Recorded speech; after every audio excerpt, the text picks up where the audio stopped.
উনি বলছে 7 দিন আগে টয়লেটটা পরিষ্কার করার পরও এখন আবার ফের ব্লক হয়ে গেছে। তো এইরকম সিস্টেম অন্তত এটা 2-3 মাস তো যাওয়া লাগবে।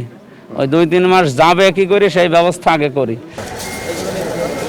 সাংবাদিক ভাইরা ধন্যবাদ আপনাদেরকে এগুলো তুলে ধরার জন্য জাতির কাছে। আমরা 17 তারিখে শপথ 12টার সময় নিয়েছি, এরপরেই 2 দিন আমাদেরকে সংসদে রেখে ওনারা এমপিদেরকে ট্রেনিং দিয়েছে যে কিভাবে ব্যক্তি, পরিবার, সমাজ, রাষ্ট্রের কাজ করা লাগবে এবং আমাদের কাজ তো আইন প্রণয়ন করার জন্য সাহায্য করা, ওইগুলো শিখিয়েছে।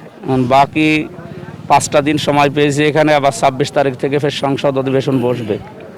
এই 5 দিন সময় পেয়ে আমি আবার কুষ্টিয়ায় এসেছি এই মূলত কিছু বড় বড় জায়গা দেখার জন্য।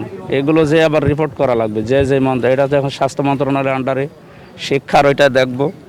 এরপরে আরও যে সমস্ত বিভাগগুলো আছে, কয়েকটা 15টা বিভাগের দায়িত্ব আমি কালকে শুনেছি, আমি 4-5টা হয়তো নিজে জানাবো।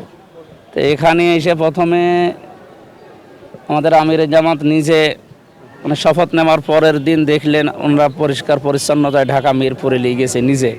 আমাদেরকেও আদেশ দিয়েছে যে প্রত্যেক এমপি, 299 জন এমপি আছে, প্রত্যেকের আদেশ এই যে আপনার নিজ এলাকায় যে পরিষ্কার পরিচ্ছন্নতায় প্রত্যেককে নিয়ে উদ্যোগ নেবেন। তা আমরা যেহেতু ওই যে বললেন যে 250 জায়গায় 1500 হয়ে যাচ্ছে, অলরেডি খোঁজ নিয়েছি এখানে 250 বেডের আরেকটা হাসপাতাল অলরেডি কুষ্টিয়ায় বানানোর চিন্তাভাবনা আছে সামনে। এরপরে আমাদের কুষ্টিয়া বিশ্ববিদ্যালয় মেডিকেল কলেজ হওয়ার জন্য পাশে জায়গা অনেক একবার করা আছে, এগুলো নিয়ে শিক্ষা মন্ত্রণালয়ে আমি যাব দেখি কয়েকদিনের ভেতরে।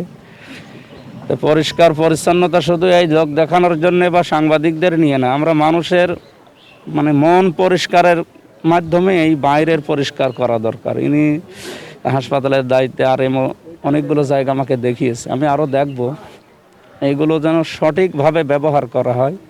আর এই যে একটা জিনিস দেখে মনটা খুব খারাপ হয়ে গেল, পানি পড়তেছে উপরে, ছাদটা নষ্ট হয়ে যাচ্ছে, এই বিষয়টা তো মেনে নেওয়া কঠিন।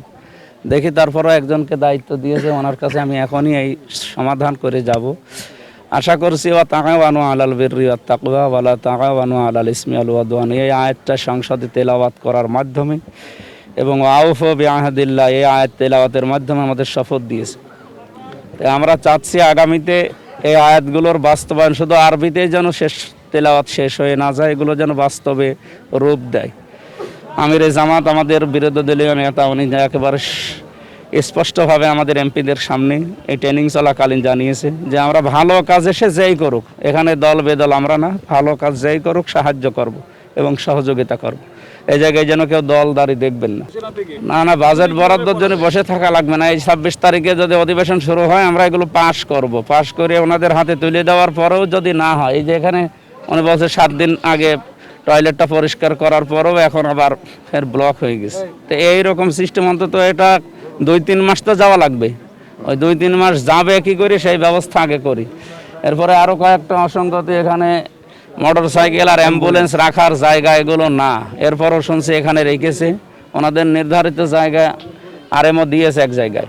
এখন অ্যাম্বুলেন্সের টাম দেখবো, যদি এই জায়গা দেওয়ার পরে ওনারা না রাখে তাহলে আমি উপরে জানাবো এবং আইনগত ব্যবস্থা যা আছে সেটা অবশ্যই করা হবে।